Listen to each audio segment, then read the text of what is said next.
नमस्कार दोस्तों, welcome to Manraj classes. आज की तारीख है 7 मई 2022 और आज हम डिस्कस करने जा रहे हैं आज के करंट अफेयर्स। तो चलिए डिस्कशन स्टार्ट करते हैं। आज का पहला आर्टिकल है हमारा शिगेला बैक्टीरिया आउटब्रेक के बारे में। ये क्यों न्यूज में आया है? देखिए अभी क्या हुआ है कि केरला में एक जगह है कासरगोड, वहाँ पे क्या कुछ स्कूल के बच्चों को फूड पॉइजनिंग हो गई है। ये बताया जा रहा है कि जो फूड पॉइजनिंग हुई है शिगेला आउटब्रेक के बारे में हुई है।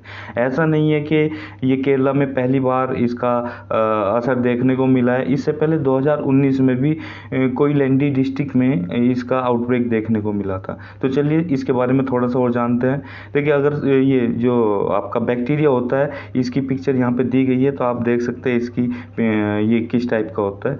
ठीक है, बढ़ते हैं इसके बारे में थोड़ा और जानते हैं। शिगेला बैक्टीरिया जो है कि इन्फेक्शन ये फैलाता है, जिसको हम बोलते हैं शिगेलोसिस बोलते हैं। ठीक है, ये सेकंड लीडिंग कोज है डायरिया का। डायरिया मतलब दस्त लगना, जिसमें आपका वाटरी स्टूल निकलता है। ठीक है, जिसमें क्या नाम, ये ज़्यादातर बच्चों में भी देखने को मिलता है, बड़ों में भी होता है, पर बच्चों में ज़्यादातर देखने को मिलता है। इसका अटैक ज़्यादातर बच्चों में देखने को मिलता है। ये बताया जाता है कि ये रोटा वायरस के बाद सेकंड लीडिंग कोज है डायरिया का, और थर्ड लीडिंग कोज है डेथ का। 5 साल से जो कम उम्र के बच्चे होते हैं उनमें सबसे ज़्यादा देखने को मिलता है। अगर इसके नंबर ऑफ केसेस की बात करें तो पूरे वर्ल्ड वाइड में 164.7 मिलियन केसेस इसके आपको देखने को मिलेंगे। इसके सिम्टम्स की अगर बात करें कि कौन कौन से सिम्टम्स होते हैं, सिम्टम्स में जैसे कि अपने डिस्कस किया, डायरिया, दस्त लगना, फीवर, बुखार और स्टोमक क्रैम्प। क्रैम्प का मतलब एक तरह का पेन होता है जो स्टोमक में ही होता है, इंटरनल उसमें अंदर होता है, स्टोमक क्रैम्प उसको बोलते हैं। आगे बढ़ते हैं, आगे थोड़ा सा और जानते हैं।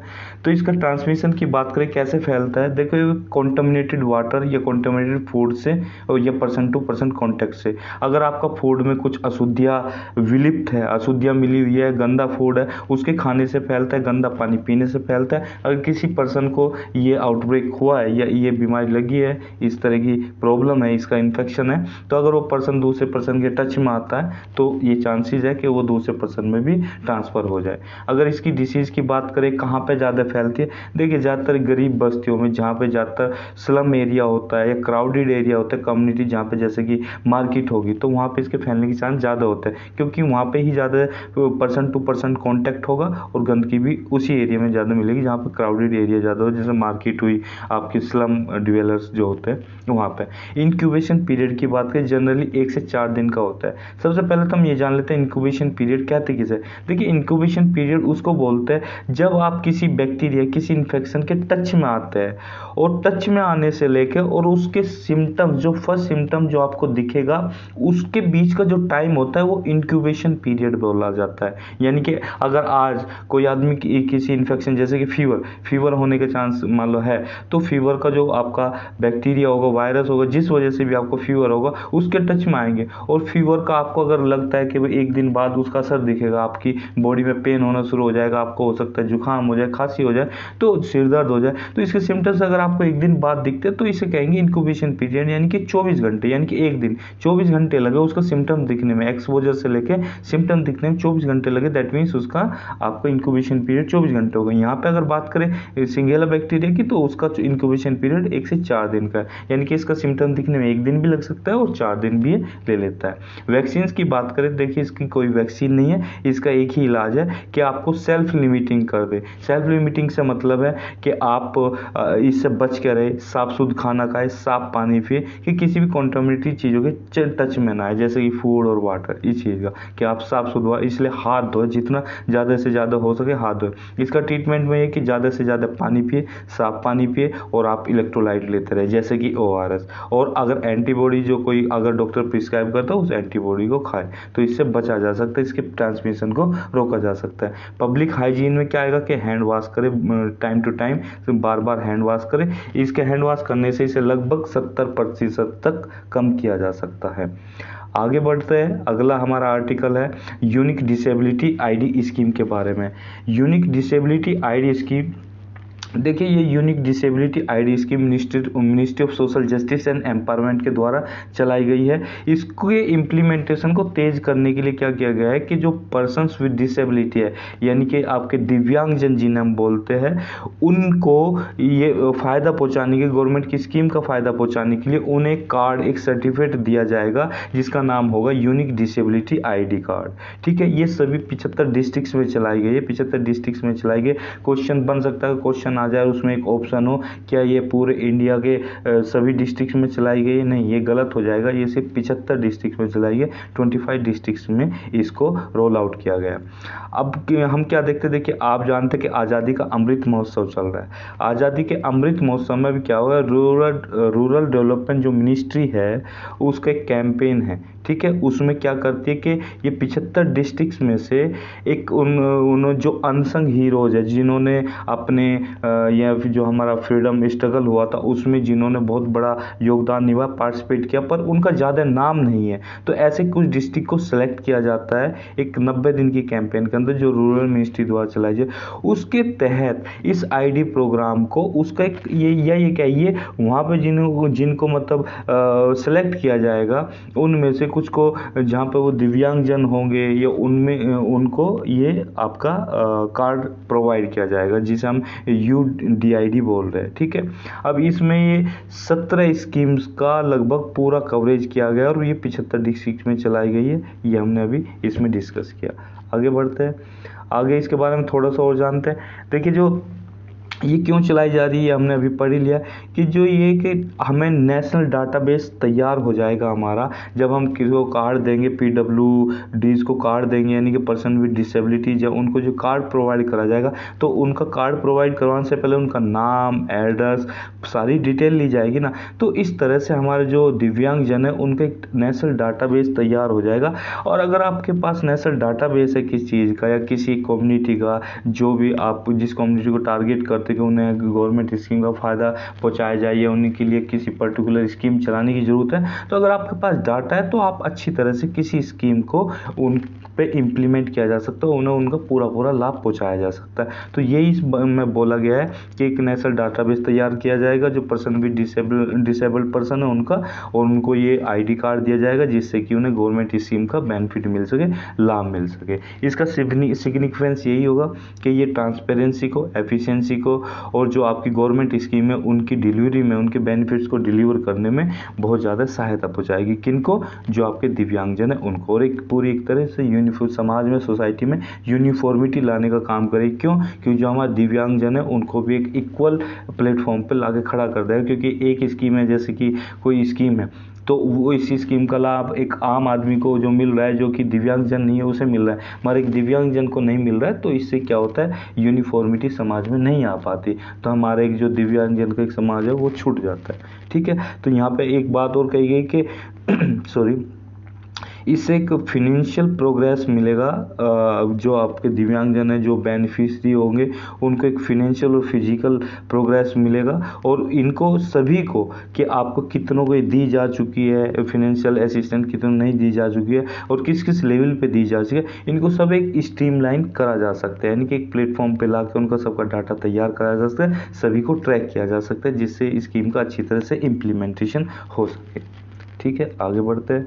इसके बारे में थोड़ा सा और आगे बढ़ने से पहले तो इस कौन कौन सी गवर्नमेंट ने दिव्यांगजनों को फ़ायदा पहुंचाने के लिए, उन्हें राहत पहुंचाने के लिए स्कीम लॉन्च की गई है, उनके बारे में थोड़ा जान लेते हैं। देखिए ये स्कीम अगर आप एक बार अपनी नज़रों के सामने से निकाल लेते हो तो इसका बेनिफिट आपको कहीं ना कहीं आपको प्री में भी देखने को मिलेगा और मेंस में खासकर देखने को मिलेगा, ताकि इससे जब आप कोई ऐसा क्वेश्चन आता है जो आपके डिसेबिलिटी से रिलेटेड है तो वहाँ पर कुछ स्कीम को आप कोट कर सको, जिससे कि आपका वैल्यू एडिशन हो सके और आपको एक्स्ट्रा मार्क्स फैच करने में काफ़ी मदद मिलेगी। तो स्कीम्स के बारे में हम डिस्कस करते हैं। जैसे कि एक स्कीम है एक्सेसिबल इंडिया कैंपेन, दूसरी स्कीम है assistant to disable person for purchase and fitting of the aids and appliances, Deendayal disabled rehabilitation scheme, national fellowship for student with disabilities, unique disability identification project, international day of persons with disabilities, national mental health programme.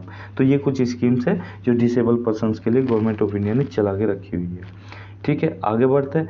आगे हमारी एक report के बारे में है।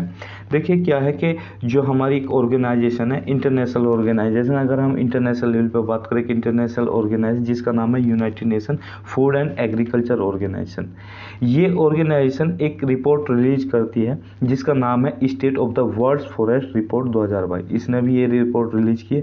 इसमें बताया गया कि वर्ल्ड में ग्लोबली कितना फॉरेस्ट बढ़ा है, कितना घटा है, कहाँ का कौन कौन सी जगह में कितना चेंज आया है, उसके बारे में बता। अगर हम नेशनल लेवल की बात करें, इंडिया की बात करें, तो ministry of environment forest and climate change एक रिपोर्ट रिलीज करती है जिसका नाम है India state of the forest report, जिसे 2022 में रिलीज किया गया। तो फॉरेस्ट रिपोर्ट का नाम था, टाइटल क्या था, India state of the forest report 2021। ये नेशनल लेवल पे है। अगर इंडिया की बात करें तो ये रिपोर्ट रिलीज करती है।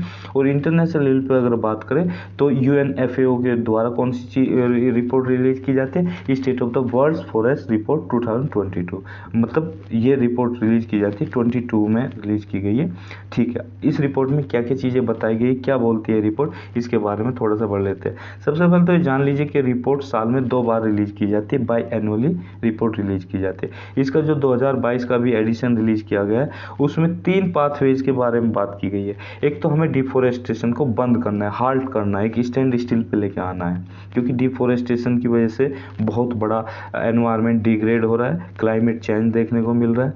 और फॉरेस्ट जो भी बचे हैं, एक तो नए फॉरेस्ट को लगाना ही है, एफोरेस्टेशन तो करना ही है, और जो फॉरेस्ट बचे हुए हैं उनको सही से मैनेज करना है, मेंटेन करके रखना है, जैसे कि उनको पानी देना, उनको फर्टिलाइजर देना, ठीक है, इस तरह से उन्हें मेंटेन करके रखना है। उनका जस्ट यूज करना, जस्टिफेबल यूज करना, ठीक है, ताकि हमारी आने वाली जनरेशन को हम एज ए एसेट्स उन्हें छोड़ के जाए।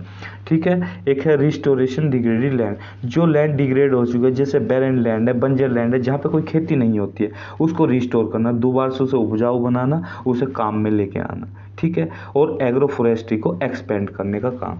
ठीक है, एग्रो फॉरेस्ट्री क्या होती है कि एग्रो फॉरेस्ट्री एक तरह की एग्रीकल्चर और कल्टीवेशन को, जैसे हम ट्री जहाँ पे, यानी कि आपकी खेती भी करो, आप वहाँ पे अन्न भी, अनाज भी उगाओ, या गेहूँ उगाओ, या आप कोई से भी आप ग्रेन्स उगाओ, उसमें आप फॉरेस्ट भी लगाओ, यानी कि ट्रीज भी लगाओ। तो आपने देखे होंगे पॉपुलर्स के पेड़, आपकी जो बाउंड्री होती है खेत की, जो आपका फील्ड होता है जहाँ पे आप खेती करते हो, उसके पॉपुलर के पेड़ लगाए जाते हैं, कोई और दूसरे ट्रीज भी लगाए जाते हैं। तो इन दोनों को जो इनकॉर्पोरेट करती है उसी को हम, उस ब्रांच को एग्रो फॉरेस्ट्री बोलते हैं। ठीक है, उसको हमें एक्सपेंड करना है।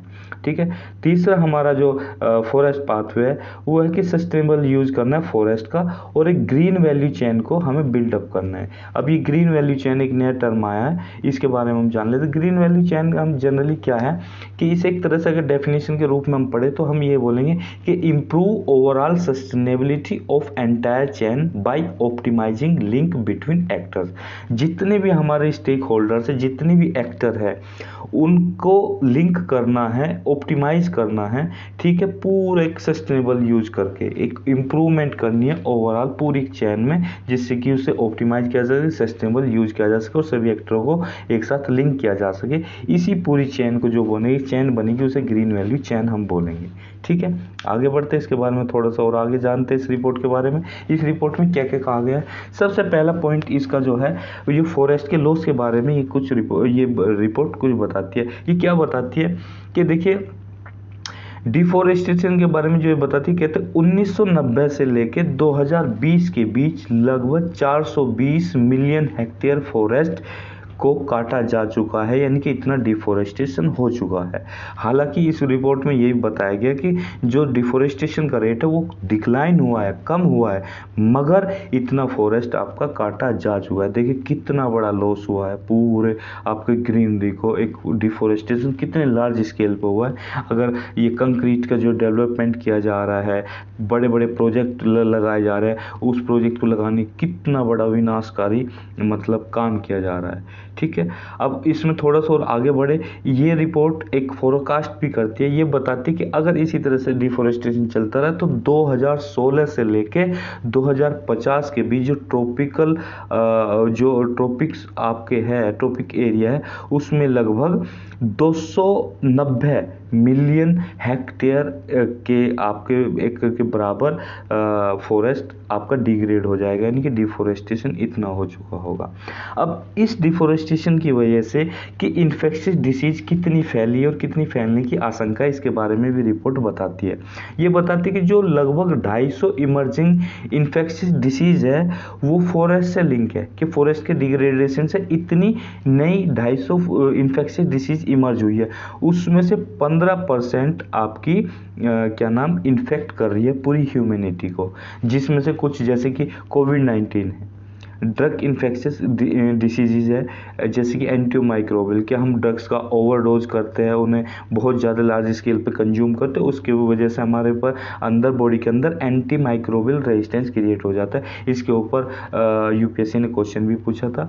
और आगे बढ़ते हैं, एक जीका वायरस, ठीक है, इबोला वायरस और कई सारे ऐसी बीमारियाँ इन्फेक्शियस डिसीज़ है जो इन्फेक्शन से फैलती है, जिसका सीधा सीधा लिंक आपके डिफोरेस्टेशन से है। ठीक है, आगे बढ़ते हैं। अब राइज ऑफ पॉवर्टी, अब डिफोरेस्टेशन से पॉवर्टी का राइज। देखिए, अब आपको ये समझाने की जरूरत नहीं कि डिफोरेस्टेशन की वजह से पॉवर्टी किस वजह से बढ़ती है। देखो, सिंपल तो लिंक ये बनाया जा सकता है कि जब जो आपके ट्राइबल्स एरिया है, जो ट्राइब्स है जो जंगल में रहती है, अब वो देखिए अपना खा कमा रही है जंगल में जहाँ पे भी वो रह रही है, पर आप डेवलपमेंट के नाम पे जब आप फॉरेस्ट को ख़त्म करोगे, डिफोरेस्टेशन करोगे, लार्ज स्केल पे फॉरेस्ट की कटाई करोगे, तो अब वो जो फॉरेस्ट डिवेलपर्स है वो कहाँ जाएंगे? वो तो उनके पास तो कोई जगह नहीं है, ना इनकी इतनी सोर्स ऑफ इनकम है, क्योंकि वो तो आपका फॉरेस्ट जो प्रोड्यूस होते हैं, माइनर फॉरेस्ट प्रोड्यूस होते हैं, उन्हीं पे जीते हैं, फल फूल खा के ही जीते हैं, और वहाँ पे अपनी झुग्गी झोपड़ी बना के जंगल में रहते हैं। वो तो गवर्नमेंट से कोई वो भी नहीं मांगते कि हमारे लिए स्कीम चले, वो बस अपना जीवन यापन कर रहे कैसे इनके। अगर आप फॉरेस्ट काट दोगे तो कहाँ जाएंगे? वो आपके रोड पे, जो आप रोड पे देखते होंगे, जो रोड पे आपके ये आपके फुटपाथ डिवेलपर्स होते हैं, वो रहते हो कौन सा? वो ट्राइबल्स ही है ना, जो आपके जंगल से कहीं ना कहीं आ गए हैं, ट्राइबल एरिया से आ गए, वो रह रहे हैं। तो एक तरह से गरीबी की आपकी पहचान है।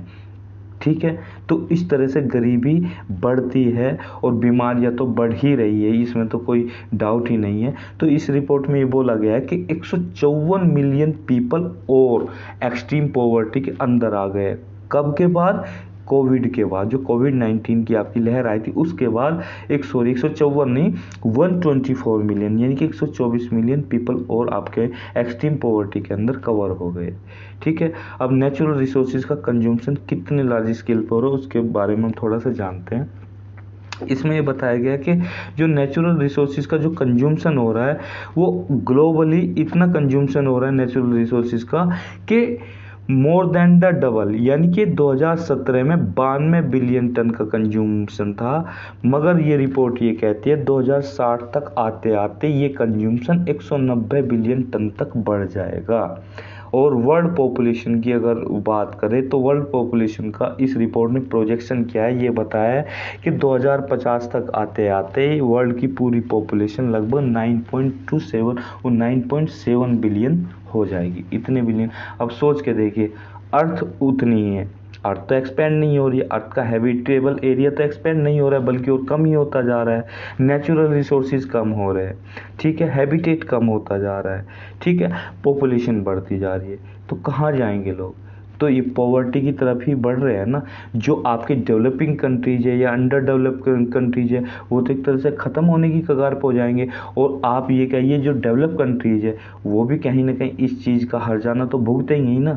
तो उन्हें क्या नाम आपका क्या नाम उनकी पॉपुलेशन में आपका किसी इन्फेक्शियस डिसीज़ का आउटब्रेक देखने को मिलेगा, हो सकता है उनकी हेल्थ सर्विसेज अच्छी हो जाए, पर जिस तरह से देख रहे हैं कोविड के टाइम में आपने देखा है, हमने सभी ने देखा है, पूरे वर्ल्ड ने देखा है कि बड़ी बड़ी कंट्रीज जो अपने आप को डेवलप्ड कंट्रीज बोलती है, जहाँ पे आपकी हेल्थ सर्विसेज बहुत हाई क्लास है, वहाँ पे भी आपका ये चीज़ें देखने को मिली है, वो भी इस कोविड की लहर से, कोविड की मार से बच नहीं पाए। ठीक है, आगे बढ़ते हैं। जीडीपी का लॉस कितना होगा, इसमें बताया गया कि जीडीपी पूरी चरमर आ जाएगी फॉरेस्ट के काटने से। ठीक है, आगे बढ़ते हैं हम। इसके बारे में थोड़ा सा और जान देखिए, हमने जाना कि जो आपकी UNFAO है, यानी कि United Nation Food Agriculture Organization है, वो ये रिपोर्ट रिलीज करती है। अब इसके बारे में, इस संस्था के बारे में, इसके जो ये आपकी United Nation food and agriculture Organization है, उसके बारे में थोड़ा सा हम जान लेते हैं। ठीक है, इसका काम इतना है कि हंगर को पूरे वर्ल्ड से मिटाना है। ठीक है, उस डायरेक्शन में ये काम कर रही है। ये यूनाइटेड नेशन की एक स्पेशलाइज एजेंसी है। स्पेशलाइज एजेंसी उन्हें बोला जाता है जो किसी स्पेशल पर्पज़ के थ्रू काम करती है, स्पेशल पर्पज़ के तहत काम करती है। अगर हम बात करें तो इसको 1945 में 16 अक्टूबर के दिन बनाया गया था। इसकी 16 अक्टूबर के दिन इसकी जयंती होती है, इसका जन्म दिवस मनाया जाता है, और उसी ही दिन हम वर्ल्ड फूड डे को भी मनाते हैं, वर्ल्ड फूड डे।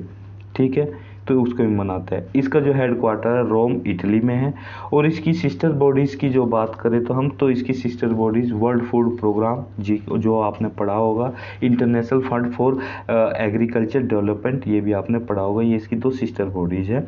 ठीक है, ये काम कहाँ पे आएगी, ये आपके प्री में काम आएगी। अगर आपने पढ़ा हुआ है, कहीं पे सुना हुआ है, तो वहाँ पे जब आपके सामने क्वेश्चन आएगा तो आप कहीं ना कहीं आपकी सबकॉन्शियस माइंड में ये कहीं ना कहीं इन्फॉर्मेशन पड़ी रहेगी, तो वहाँ पर आप इस क्वेश्चन को टैकल कर पाओगे अगर ऐसा क्वेश्चन पूछ लिया जाता है। अब इनिशिएटिव की अगर बात करें कि गवर्नमेंट ने कौन कौन से इनिशिएटिव लिए हैं, ग्लोबल लेवल पे जो लिया गया initiative, globally important agriculture heritage system GIAHS।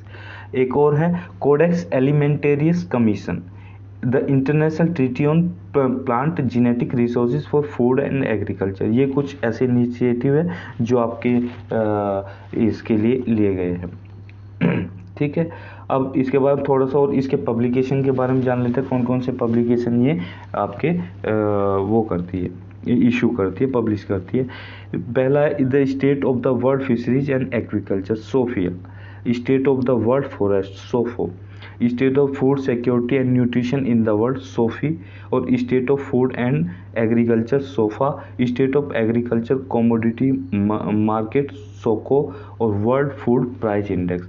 देखिए, एक अच्छी बात, इसमें हंसी की बात है, थोड़ा सोफा, सोफिया, सोफो, सोफी, सोको, ये इस तरह के नाम है। अगर आप इन्हें आसानी से याद रख सकते हैं, ठीक है, और अगर आता है क्वेश्चन तो बहुत ही आसानी से टैकल कर पाओगे। इसमें मुझे नहीं लगता कि गलत होने की कोई भी आशंका है। हाँ, याद रख सकते हैं, वर्ल्ड फूड प्राइस इंडेक्स किसके द्वारा रिलीज किया जाता है, यूनिफाइव के द्वारा रिलीज किया जाता है।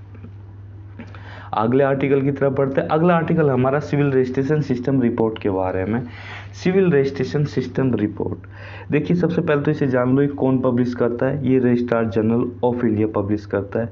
अभी ये रिपोर्ट बताती क्या है, ये रिपोर्ट ये बता रही है कि जो हमारी यूनियन टेरिटरी लद्दाख है, उसमें 2020 में highest sex ratio at birth देखा गया है।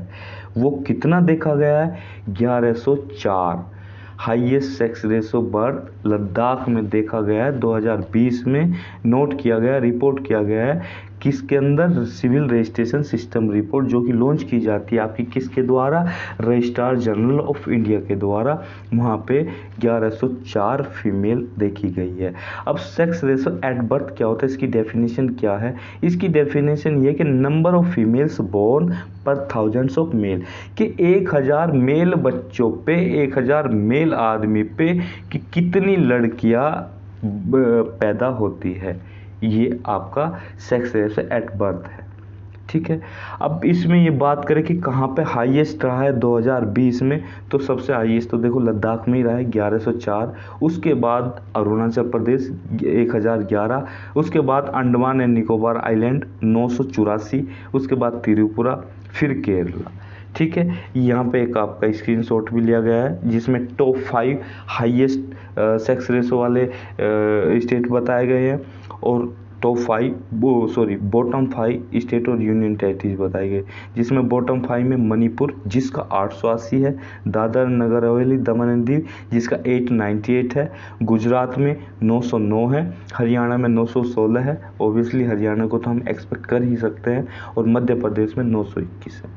ठीक है, ये चीज़ हम आगे भी डिस्कस करेंगे, आगे बढ़ते हैं। 2019 की अगर बात करें, अगर कंपेयर करवा लिया जाए, अगर 20 का ना 19 का आ जाए तो थोड़ा सा आपको अंदाज़ा रहे तो हाईएस्ट सेक्स रेशो फिर भी ये अरुणाचल प्रदेश में रिपोर्ट की गई थी। यहाँ पे देखिए 2020 में सेकंड हाईएस्ट था, अभी यहाँ पे 2019 में फर्स्ट हाईएस्ट है जो कि 1024 था। और नागालैंड उसके बाद आता है 1001, मिजोरम 975, अंडमान एंड निकोबार आइलैंड 965। अगर आप लोवेस्ट की बात करेंगे, टॉप 5 लोवेस्ट कौन से है कि जिसमें सेक्स रेशो एट बर्थ 2020 में सबसे कम रही है, Manipur 880, Dadar Nagar Haveli and Daman and Diu 898, Gujarat 909, Haryana 916, Madhya Pradesh 921। इनका आपने अगर एक बार नज़र में निकाल लिया, थोड़ा सा भी अंदाजा है किस किस रेंज में थी, तो आप क्वेश्चन को आसानी से टैकल कर पाओगे। ठीक है, अगला आर्टिकल हमारा है declaration for the future of the internet. ठीक है सॉरी, देखिए क्या है कि यूएस और 60 और दूसरी कंट्रीज ने मिलके जो पॉलिटिकल वो है पॉलिटिकल डिक्लेरेशन लॉन्च किया है, जिस 60 और अदर कंट्रीज और यूएस टोटल 61 हो गई, इन्होंने मिलके 61 कंट्रीज ने मिलके एक पॉलिटिकल डिक्लेरेशन लॉन्च किया है जिसको नाम दिया है declaration for the future of the internet. ठीक है, अब इसमें ये बात जानने वाली ज़रूरी है, अगर क्वेश्चन में आ जाए कि क्या इंडिया इसका पार्टनर है, क्या इंडिया इसका मेंबरशिप में है, तो क्वेश्चन होगा नो, आंसर होगा नो। इंडिया, चाइना, रशिया तीनों इसके पार्ट नहीं है डिक्लेरेशन के। हाँ, इंडिया, अगर एक क्वेश्चन और बनता है कि एक बुडापेस्ट कन्वेंशन है साइबर क्राइम के ऊपर जो कि 2001 में आई थी, क्या इंडिया उसका पार्टनर है, तो आंसर है नो, इंडिया उसका भी पार्टनर नहीं है क्योंकि इंडिया ने उसको साइन नहीं किया हुआ है। ठीक है, आगे बढ़ते हैं, इसके बारे में जानते हैं, इस डिक्लेरेशन के बारे में, declaration for the future of the internet के बारे में। अब इस डिक्लेरेशन का एम क्या है, देखो एम इसका ये है कि जितनी भी सारी ह्यूमैनिटी है उसका जो कम्युनिकेशन सिस्टम है, जो कम्युनिकेशन होता है उनको इंटरकनेक्टेड रखना, आपस में एक दूसरे से कनेक्ट करके रखना, जिससे कि हमारा एक जो सपना है कि ओपन, फ्री और ग्लोबल, इंटर ऑपरेटेबल, रिलायबल और सिक्योर इंटरनेट को हम अचीव कर सके। इस सपना के आपका जो इंटरनेट का जो ये है कि ओपन हो, फ्री हो, ग्लोबली हो, इंटर ऑपरेबल हो, रिलायबल हो और सिक्योर हो, कि कोई आपकी साइबर थ्रेट ना हो, तो उसको हम इस सपने को अचीव कर सके। ये हम सपना देखते हैं कि इस तरह से कि ग्लोबली कि किसी कंट्री पे किसी चीज़ की रेस्ट्रिक्शन नहीं होनी चाहिए। जैसे कि आपने देखा होगा कि भाई कुछ कंट्रीज में इस चीज़ की ऑथोरिटेरियन गवर्नमेंट जो होती है वो इंटरनेट पे बैन लगा देती है। ठीक है, जैसे कि चाइना में आपने देखा होगा, और भी कई कंट्रीज है वहाँ पे बैन लग जाता है। ठीक है, इस तरह का ये फ्री होना चाहिए, मतलब इस तरह की ऑथोरिटेरियनिज्म नहीं होना चाहिए। ठीक है, आगे बढ़ते हैं, इसके बारे में आगे बढ़ के ये जानते कि हमने देखा कि ये लीगली बाइंडिंग नहीं है, कि ये कोई लॉ के तहत नहीं है, कि कोई लॉ नहीं है कि आपने उसे साइन किया, उसे मानना ज़रूरी है, उसको फॉलो करना ज़रूरी है, उसको अबाइड बाई करना पड़ेगा। तो ये लॉ नहीं है, तो इसलिए इसको लीगली बाइंडिंग नहीं रखा गया है, यानी कि आपको इसको मानना ज़रूरी नहीं है। हाँ, आप इसके अगर सदस्य हो तो ये ज़रूरी नहीं हो जाता कि आप इसे फॉलो करो, बस आपके एक तरह से कह लीजिए आप अपने अंदर ऐसी वैल्यू रखो कि आपका मन करता है तो फॉलो करो, नहीं करता है तो नहीं करो। मगर इससे क्या होगा, आपका पार्टिसिपेशन जो ग्लोबली जो सेफ इंटरनेट का जो विजन है उसमें आपका पार्टिसिपेशन नहीं हो पाएगा, कि कहीं ना कहीं ये थ्रेट होगी आपकी कंट्री के लिए भी, आप की मतलब सोसाइटी के लिए भी। आगे बढ़ते हैं, इसका एम जो है कि किस चीज़ को इम्प्लीमेंट करने की कोशिश करता है, जो आपके डेमोक्रेटिक प्रिंसिपल है, फंडामेंटल राइट्स जो है, फंडामेंटल फ्रीडम की बात करता है, ह्यूमन राइट्स की बात करता है, इन सारी चीज़ों को इम्प्लीमेंट करने की कोशिश करता है। और यही चीज़ें आपकी किस में बोली गई है, universal declaration of human rights में ये चीज़ें बोली गई, इम्प्लीमेंट करने को कहा गया है। तो यही चीज़ों की इसकी ये अगुवाई करता है कि इनको इम्प्लीमेंट करना बहुत ज़रूरी है। ठीक है, आगे बढ़ते हैं, आगे ये क्या बोलता है कि आपका जो डिजिटल टेक्नोलॉजीज है उनका यूज इस तरह से हो कि वो ट्रस्टवर्दी हो, कि आप कि उस पर ट्रस्ट कर सको, और जो अनफेयर आपका डिस्क्रिमिनेशन होता है उसको आप अवॉइड कर सको, उसको दरकिनार कर सको, जिससे कि इंटरनेट को एक single decentralise network of networks के रूप में यूज किया जा सके। ठीक है, एम वही है कि ह्यूमन राइट्स को प्रोटेक्ट करना, सिंगल ग्लोबल इंटरनेट हो एक, और ट्रस्ट को और इंक्लूसिविटी को प्रमोट करे। ठीक है, इसके बारे में थोड़ा सा और जानते हैं। हाँ, अब इसके बारे में ये जानना जरूरी कि कंसर्न क्या है, जो ये डिक्लेरेशन हुआ है, ये इसकी ज़रूरत क्या पड़ी, कैसे कौन से कंसर्न है कि इंटरनेट के बारे में इस तरह का डिक्लेरेशन की ज़रूरत पड़ी। देखिए, कंसर्न वही कि आपकी जो इंटरनेट की फ्रीडम है उसको रिप्रेस किया जाता है, कि जैसे कि मैंने अभी पीछे भी डिस्कस किया कि जो कुछ ऑथोरिटेरियन गवर्नमेंट होती है वो फ्रीडम ऑफ इंटरनेट को रिप्रेस करती है, उसे दबा के रखती है कि कहीं पे आपको इंटरनेट चलाने की आज़ादी नहीं होती कुछ जगह में, कुछ एरिया में। ठीक है, जैसे चाइना है, और भी कुछ ऑथोरिटेरियन गवर्नमेंट है वो भी है। ठीक है, कुछ ऐसे डिजिटल टूल है जिनका यूज करके ह्यूमन राइट्स का वायलेशन किया जाता है, जैसे कि आपके सोशल नेटवर्किंग साइट हो गई, तो उसमें कई बार इस तरह की पोस्ट आती है कि जो ह्यूमन राइट्स है उनको वायलेशन होता है। साइबर अटैक बढ़ते जा रहे हैं, इलीगल कंटेंट स्प्रेड किया जाता है, डिसइंफॉर्मेशन स्प्रेड की जाती है, किसके थ्रू, जो आपकी व्हाट्सएप यूनिवर्सिटी है, सोशल नेटवर्किंग साइट्स है, इनके थ्रू, जिससे कि एक गलत परसेप्शन बन सके किसी कंट्री के बारे में, किसी आदमी के बारे में, किसी पॉलिटिशियन के बारे में, किसी भी एक पब्लिक फिगर के बारे में, या कोई भी मिस इन्फॉर्मेशन फैला के किसी जो आपकी ओपिनियन राय को इधर से उधर किया जा सके, मतलब उसको डेविएट किया जा सके। ठीक है, इससे क्या है कि कुछ लोग के बारे में कुछ लोग इसके जो आपको फिनेंशियल फ्रॉड भी करते हैं, जैसे कि विजय माल्या जैसे हो गए। ठीक है, और भी कई आपके राणा कपूर हो गए, मतलब इनका जो आपके सोशल नेटवर्किंग साइट है इनके थ्रू हुआ, या आपका इंटरनेट के थ्रू हुआ, इंटरनेट बुलिंग जो हो गई उसके थ्रू कई लोग आपका ऐसी फ्रॉड स्कीम चलाते हैं, जिन्हें पोंजी स्कीम भी बोलते हैं, जिसके लोग जहाँ से माँ के लोग आपकी वर्थ को कंसंट्रेट करते जा रहे हैं, जैसे कि आपका सहारा इंडिया का केस था।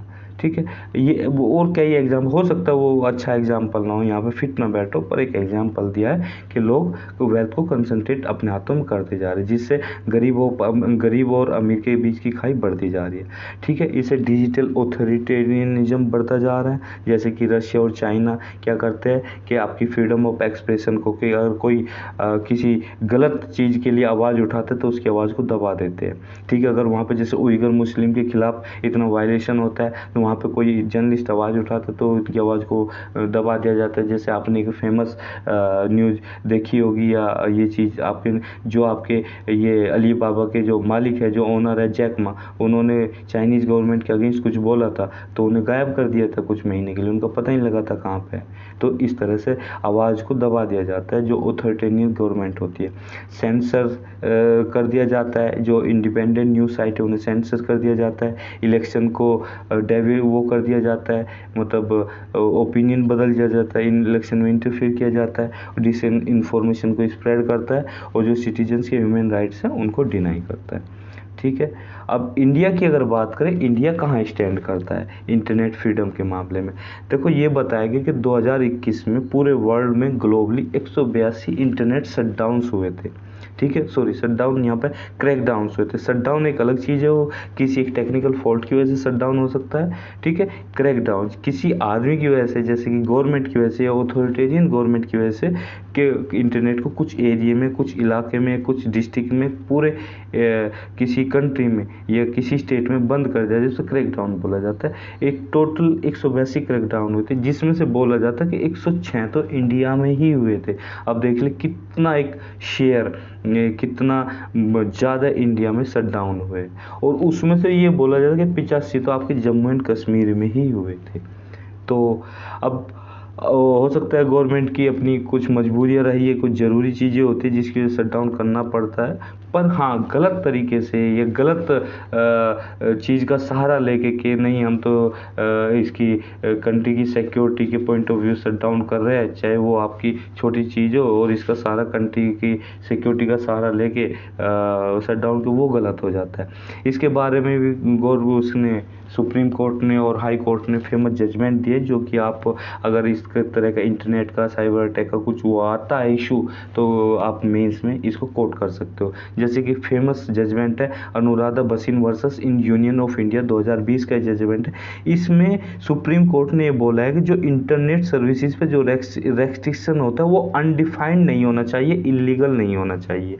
सॉरी, ये अगर अनडिफाइंड आप रेस्ट्रिक्शन लगाते हो इंटरनेट सर्विसेज पे वो इलीगल होगा। अगर कोई आप ऐसा ऑर्डर पास करते हो कि जो इंटरनेट पे शटडाउन लगाता है तो वो आपकी जो आप दलीलें दे रहे हो उसको सेटिस्फाई करना चाहिए, और जो आपकी नेसेसिटी और प्रोपोर्शनैलिटी का जो टेस्ट होता है उसे सेटिस्फाई करना चाहिए। कैसे नेसेसिटी मतलब कि आपने दलील दी कि भाई इससे आपकी इंडिया की सॉवरेनिटी को खतरा है, तो ये लगाना बहुत ज़रूरी है।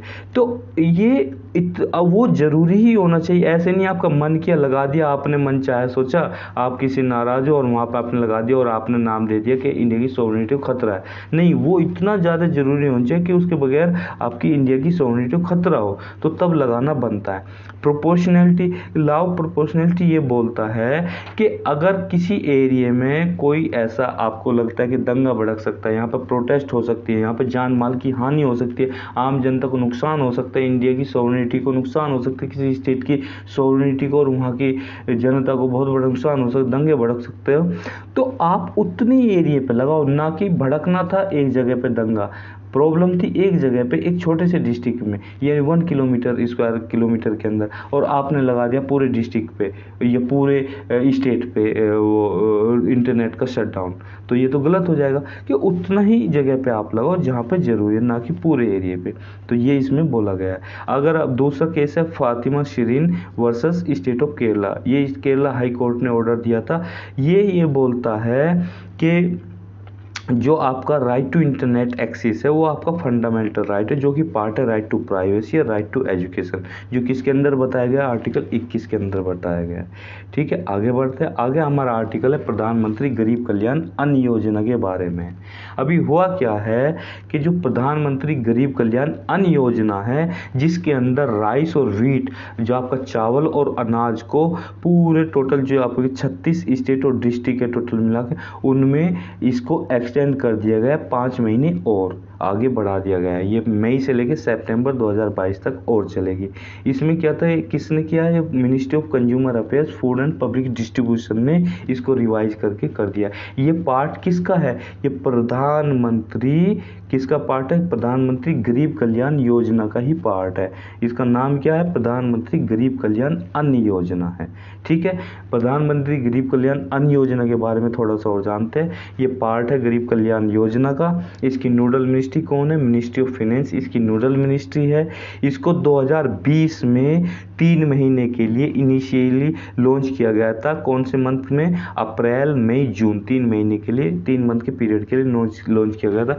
फिर इसकी फेज आती चली गई, फेज 1, फेज 2, फेज 3, फेज 4। अब ये फेज कैसे आई कि इसको एक्सटेंड करते रहे। हमें लगा कि अभी इसकी ज़रूरत है, अब इसको ख़त्म नहीं किया जा सकता, इसको आगे 3 महीने के लिए और एक्सटेंड कर दो या 4 महीने के लिए एक्सटेंड कर दो, जैसे कि अभी 5 महीने के लिए एक्सटेंड की गई है। तो इसी तरह से एक्सटेंड होती रही। तो पहले फेज में अप्रैल से जून तक, ठीक है, जो कि 2020 में था। फिर दूसरे फेज में जुलाई से नवंबर तक, जुलाई अगस्त सितंबर अक्टूबर नवंबर, 5 महीने के लिए 2020 में। 2021 तीसरे फेज में मई से लेकर जून तक, यानी कि मई जून 2 महीने के लिए। और अब चौथे फेज में जुलाई से नवंबर तक 2021 में। अब जो इसकी 5वीं फेज है ये क्या आपकी है, यानी कि मई से लेकर सितंबर 2022 के लिए इसको। ये किसके अंडर कवर होती है ये स्कीम, ये NFSA यानी नेशनल फूड सिक्योरिटी एक्ट 2013 है, उसके अंदर ये स्कीम कवर होती है। NFSA क्या करता है, ये 5 किलो आपका चावल या जो आप 5 किलो आपकी दाल, ये गेहूं होता है, इसको PDS के थ्रू यानी कि पब्लिक डिस्ट्रीब्यूशन सिस्टम है, उसके थ्रू सब्सिडाइज फूड ग्रेन्स को प्रोवाइड कराता है 5 kg पर पर्सन। अब इसमें एडिशनल 5 kg फूड ग्रेन्स और ऐड कर दिया गया है। वो किसके अंडर है, NFSA के अंडर, यानी कि नेशनल फूड सिक्योरिटी एक्ट 2013 के अंदर। जो प्रधानमंत्री गरीब कल्याण अन्न योजना है, जो कि हमने देखा कोविड के अंदर जो गरीब आदमी था, गरीब तबका था, बेचारों के पास खाने के लिए नहीं था, तो गवर्नमेंट ने इसको चलाया कि भाई जिनको ये घर घर इनको पहुँचाया, जो कि अभी भी चालू है। ठीक है, ये आर्टिकल हमने देखा। अगला आर्टिकल हमारे बंदर के बारे में है। ये एक तरह का बंदर है, छोटा सा है, जो साइज में छोटा है, जिसके हाथ पैर बहुत पतले हैं। अभी हुआ क्या है, देखिए एक सेंटर है जो कि ऑर्थोनोलॉजी किसे बोलते हैं, ऑर्थोनोलॉजी बोलते हैं, जो ब्रांच ऑफ जूलॉजी जो डील करती है स्टडी ऑफ बर्ड्स में, यानी कि बर्ड की स्टडी करती है। ये एक जूलॉजी की ब्रांच होती है ऑर्थोनोलॉजी। तो एक सेंटर है रिसर्च का जिसका नाम है Salim Ali centre for ornithology and natural history, जिसको सकून भी बोल सकते हैं आप शॉर्ट फॉर्म में याद रखने के लिए। ये कोयम्बटूर में स्थित है और ये कहाँ पे, तमिलनाडु का जो डिंडीगुल तमिलनाडु में है। और तमिलनाडु का जो डिंडीगुल फॉरेस्ट डिवीजन है, जो डिंडीगुल फॉरेस्ट है, वहाँ पे एक सर्वे किया गया। उस सर्वे में हमें इस किसके ऊपर सर्वे किया गया, ग्रे स्लेंडर लोरिस के ऊपर। ये एक बंदर की एक प्रजाति है, साइंटिस्टों ने सर्वे किया। अब इसके बारे में क्या बताया गया, जो ग्रे स्लेंडर लोरिस है ये किस फैमिली से बिलोंग करता है, लोरिडे फैमिली से बिलोंग करता है। ये प्राइमेट स्पीसीज है जिसकी अपीयरेंस, जिसका लुक और जिसका आपका जो लुक है, बाहर से अपीयरेंस है, जिसकी अपीयरेंस को लुक बोल सकते एक तरह से, जिसका लीन एंड लैंकी है। लीन एंड लैंकी का मतलब ये है कि जो पतला होता है, और पतला किस वजह से होता है, जिसके ऊपर जैसे कि हाथ बहुत पतले हो गए, पैर पतले हो गए, मुंह पतले हो गए, वो पतले किस वजह से होते हैं, जैसे आदमी कोई सूख नहीं जाता, किसी को बीमारी लगी, को सूख गया तो हाथ पैर बहुत पतले हो जाते हैं ना, तो उसी को हम बोलेंगे लीन एंड लैंकी अपीयरेंस। ठीक है, तो ये बंदर आप फोटो में भी देख रहे होंगे, ध्यान से देखिए, इसके हाथ पैर पतले से है क्योंकि उसमें फ्लैश ही नहीं है, मांस नहीं है, उस पर वो नहीं है, जो इसका प्रोटीन ये कह लीजिए आपका जो फैट है वो नहीं है, तो उसके हाथ पतले से दिखते हैं, लंबे होते हैं, स्लेंडर, पतले होते हैं, लिम्स जो इसकी पतली होती है, इसके कान बड़े होते हैं, और जो इसकी स्नूट है, स्नूट मतलब देसी भाषा में तो हम ये बोलेंगे थूत, ये थूथड़ा, जो आगे का मुंह है वो नुकीला टाइप होता है। ठीक है, जैसे कि आपने देखा होगा, जो आपके कौन बोल सकते हैं, सांप जैसा बोल लो, या आपकी जो छछुंदर होती है, या आप और भी कई ऐसे आपने देखे होंगे जिनके जो आगे का स्नूट होता है वो पॉइंटेड होता है, नुकीला सा होता है, आगे की तरफ पॉइंट टाइप सा होता है, जो इनकी नाक और मुंह टाइप है, पॉइंट टाइप सा होता है वो है। अब जो इनके आइज होते हैं, आइज के चारों तरफ सर्किल बने होते हैं, वो ब्लैक या डार्क ब्राउन कलर का होता है। ठीक है, जो इसके फर्स होते हैं, बाल्स होते हैं, सॉफ्ट और वूली होते हैं, सॉफ्ट और वूली उनकी टाइप होते हैं। कलर इनका जो वेरी करता है डार्क ग्रे से ब्राउन, अर्थी ब्राउन तक वेरी करता है, इस टाइप के कलर के होते हैं। बहुत ज़्यादा मतलब अब क्वेश्चन में यूपीएससी ऐसे घुसने लगी, कलर में घुसने लगी तो बात अलग है, वरना आपने हल्का सा पढ़ रखा होगा तो आप इसका आंसर कर पाओगे। हाँ, इसमें जानने वाली जरूरत है, क्वेश्चन पूछा जा सकता है। ये नॉक्टरल एनिमल्स होते हैं, नॉक्टरल एनिमल जो रात को अपनी हरकतें करते हैं, कहने का मतलब जैसे चमगादड़ होते हैं, बैट्स होते हैं, और नॉक्टरल होते हैं, यानी कि रात को उनकी एक्टिविटी रात को शुरू होती है। ये स्लो मूविंग एनिमल्स होते हैं, बहुत धीरे धीरे चलते हैं, इनकी मूवमेंट धीरे धीरे होती है, ऐसे नहीं। जो बंदर तो है, बंदर की तो एक्टिविटी बहुत फास्ट होती है, वो उन्हें कहते हैं ना कि बहुत शरारती प्रवृत्ति के होते हैं, इधर से उधर कूदते हैं, वो बहुत ही उसके होते हैं, मगर ये उसके ऑपोजिट है, स्लो मूविंग एनिमल, धीरे से चलते हैं। ये इंसेक्टिवोरस है, यानी कि कीड़ों पर सर्वाइव करते हैं, कीड़ों खाते हैं। और ये बेरीज, जो आपकी बेरी होती है, सैतूत टाइप हो गए, और भी टाइप की बेरी हो गए, उनके ये शौकीन होते हैं, उन्हें खाते हैं। इसके बारे में थोड़ा सा और जानते हैं, इसकी हैबिटेट के बारे में, कहाँ पे रहना पसंद करते हैं। ये tropical rain forest, scrub forest, semi deciduous forest, swamps में, दलदली इलाकों में रहना पसंद करते हैं। अगर हम इंडिया की बात करें, इंडिया में तमिलनाडु जो डिंडीगुल डिस्ट्रिक्ट है, वहाँ पे इनका हैबिटेट है जो कि ड्राई और ड्राउट प्रोन एरियाज है। ठीक है, अगर इंडिया में अगर हम बात करें, इनका कौन कौन सी जो जहाँ पे मिलते हैं, ये सदर्न और ईस्टर्न इंडिया, जैसे कि आंध्र प्रदेश, कर्नाटक, केरला और तमिलनाडु। और इंटरनेशनल लेवल की बात करें, यानी कि हमारा जो पड़ोसी वो है श्रीलंका, उसमें ये देखने को मिलते हैं। इसके टाइप्स की बात करें, 2 टाइप की स्पीसीज है स्लेंडर बोरिस की, एक तो रेड स्लेंडर बोरिस होता है, ग्रे स्लेंडर बोरिस होता है। ठीक है, आगे बढ़ते हैं इनके थ्रेट। अब ये थ्रेट इन्हें क्या क्या है, किस वजह से विलुप्त होते जा रहे हैं। देखिए, पहला तो है हैबिटेट लॉस, जिन जंगलों में जहाँ पे रहते हैं, जिन पेड़ पौधों पे रहते हैं, उनको काटा जा रहा है, डिफोरेस्टेशन की वजह से इनका हैबिटेट लॉस हो रहा है। इनका डिसअपीयरेंस हो रहा है, किस वजह से, क्योंकि अकासिया एक ट्री होता है जिस पे ये रहना पसंद करते हैं, वो काटे जा रहे हैं। ठीक है। उनकी पेड़ों की जो लकड़ी होती है वो यूज में आती है, ठीक है। आपका ये टिम्बर जो होता है वो उनको काटा जा रहा है, तो इसकी वजह से इनका विलुप्त होते जा रहा है। पेट ट्रेड, इनका ट्रेड होता है पालतू बनाने के लिए, और इनको खाया भी जाता है, इनका मीट खाने में यूज होता है। अब ये कई बार रोड एक्सीडेंट में मारे जाते हैं जब अपनी टेरिटरी को पार कर रहे होते हैं, और इनके जो हैबिटेट है उनके बीच से अगर कोई रोड निकल रहा होता है या कोई रेलवे ट्रैक है तो उसमें एक्सीडेंट में मारे जाते हैं। सुपरस्टिशियस किलिंग भी इनकी की जाती है, जैसे कि विच हंटिंग, जो ये इस टाइप की नहीं होती कि बलि देना, जिसमें कह देता है कोई जो आपका तांत्रिक होते हैं, कहते हैं आपको एक बंदर की बलि देनी पड़ेगी, और जहाँ पे मिलते हैं उस एरिया में मान लो इनको पकड़ लिया और इनकी बलि दे दी, तो इस तरह से भी इनका क्या नाम विलुप्त होते जा रहे हैं। अब इनको मेडिसिन के भी इनके लिए इनका यूज किया जाता है मेडिसिन में, और हैबिटेट फ्रेगमेंटेशन की वजह से भी इनका लॉस हो रहा है। अब इनके प्रोटेक्शन की बात कर लेते हैं। प्रोटेक्शन क्या क्या मिली हुई है, IUCN की लिस्ट में इसे नियर थ्रेटेंड कैटेगरी में डाला है। साइट्स कन्वेंशन जो है हमारी वो अपेंडिक्स 2 में से डाला हुआ है, और WPA एक्ट यानी कि wild life protection act of India जो 1972 में बना था उसे शेड्यूल 1 में डाला गया। ठीक है। अब ग्रेस सिलेंडर के बारे में, अब जो हमने पढ़ा था ये Salim Ali centre for ornithology and natural history जो सकून है, उसके बारे में थोड़ा सा डिस्कस कर लेते हैं। हालांकि बहुत इंपॉर्टेंट तो नहीं है पर फिर भी आया है तो हम डिस्कस कर लेते हैं। इसे इस्टेब्लिश किया गया था 1990 में, ठीक है। ये अनाईकट्टी जगह है कोयम्बटूर डिस्ट्रिक्ट में जो कि तमिलनाडु में, वहाँ पे इसे इस्टेब्लिश किया गया है। अब ये इसका काम क्या है, ये जो नेशनल सेंटर है इंफॉर्मेशन गैदर करता है, एजुकेशन देता है, रिसर्च करता है, किस फील्ड में, ऑर्निथोलॉजी में ये करता है, ठीक है। एक थे फेमस जो साइंटिस्ट है, जो फेमस रिसर्चर है, डॉक्टर सलीम अली, जिन्होंने इन्होंने क्या किया है, ऑर्निथोलॉजी में बर्ड के ऊपर बहुत सारी रिसर्च की है, उनके कंजर्वेशन के लिए, नेचुरल रिसोर्सेज को कंजर्व करने के लिए उन्होंने बहुत अच्छी पहल की है। तो उनको सम्मान देने के लिए उनके नाम पे सेंटर का नाम डाला गया है, Salim Ali centre for ornithology and natural history, ठीक है। और ये ऑर्निथोलॉजी में तो रिसर्च करती है, आपने पढ़ा ही है, ठीक है। तो ये था दोस्तों आज का हमारा सेशन। कमेंट करके बताइए आपको ये सेशन कैसा लगा, ठीक है। इसे ज़्यादा से ज़्यादा शेयर और लाइक कीजिए। फिर मिलते हैं नेक्स्ट सेशन में नए करंट अफेयर्स के साथ। तब तक के लिए thank you very much for discussion.